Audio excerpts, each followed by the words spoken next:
In this year's General Assembly, a lot of the attention has been on pandemic-related bills, but lawmakers have also passed other measures that would typically get a lot of public feedback, like abortion. LEX 18's political reporter Carolina Buchek has the story. In the first 8 days, the 2021 General Assembly gave final passage to 7 different bills. House Bill 1 is passed. Some of them, like House Bill 1 and Senate Bill 1, have received a lot of attention already because they have direct impacts on the pandemic.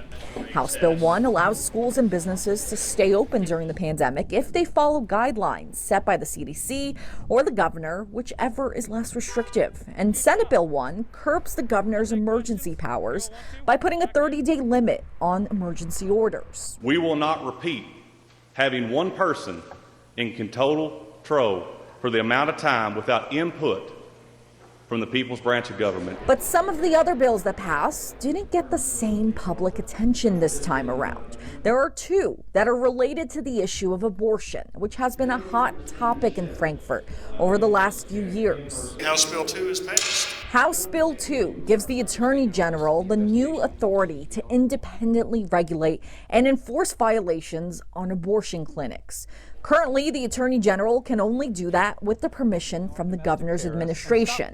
So this bill removes the governor from the process and gives the Attorney General the power to do it on his own.